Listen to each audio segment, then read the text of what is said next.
हम लोग अभी तक जमाने जाहिलियत के असर से बाहर नहीं निकले।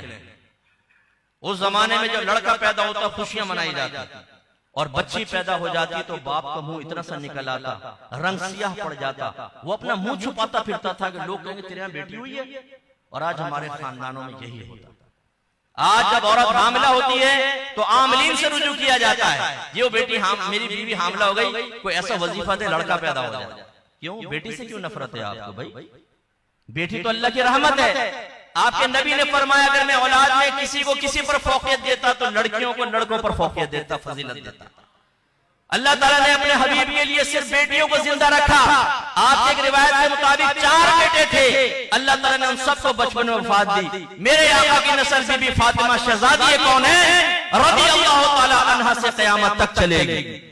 लेकिन हमारे यहाँ अगर लड़की पैदा हो जाए तो मुझे अफसोस होता है उन सासों पर जो खुद एक औरत है, लेकिन एक बेटी पैदा हुई चलो बर्दाश्त, दूसरी हुई चेहरे का रंग बिगड़ा, तीसरी पैदा हुई तो कहते हैं ये मनुष्य तो लड़कियां पैदा करते चले जा रहे हैं। क्यों? आपकी बहू के पास 2 बटन लगे हुए हैं, एक पे सन लिखा हुआ है, एक पे डॉटर लिखा हुआ है। हर दफा डॉटर वाला बटन दबा देती है, सन वाला नहीं दबाती। क्या मतलब? उसे कुदरत इख्तियार में है, उसे मनुष्य कहना किसी के बच्चे को ये सही हो सकता है? अगर लड़की की पैदाइश नाहुस की अलामत है, उस सास से पूछा जाए कि जब तुम पैदा हुई थी तुम भी लड़की थी, बताओ तुम्हारी मां को मनुष्य कहे कि ना कहे? और उसमें ये जाहिल किस्म के शौहर भी शामिल हो जाते हैं। मुझे एक बच्ची ने कहा कि मुफ्ती साहब मेरी 3 बेटियां हैं, मैं प्रेग्नेंट हूं, दुआ कीजिएगा अल्लाह मुझे लड़का दे, क्योंकि मेरे शौहर ने कह दिया कि अब लड़की पैदा हुई तुझे तलाक दे दे। ये तरीकाकार है हमारे नबी की सुन्नतों में चलने का।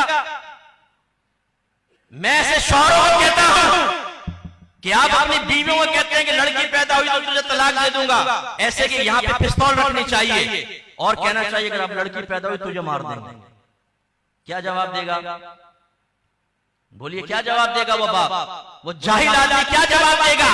वो कहेगा भाई मेरे कुदरत इख्तियार में कोई है कि तुम मुझे मारो, तो तेरी बीवी की कुदरत इख्तियार में है कि तुम अपनी ज़ौजा को हक़ारत की निगाह से देखते हो। अगर एक घर में 4 बहुएं हैं, 3 ये बेटा हुआ है, 1 की लड़की हुई है, 3 को सर पे बिठाएंगे, चौथी को हक़ारत की निगाह से देखा जाएगा। क्यों? ये कौन सा इंसाफ?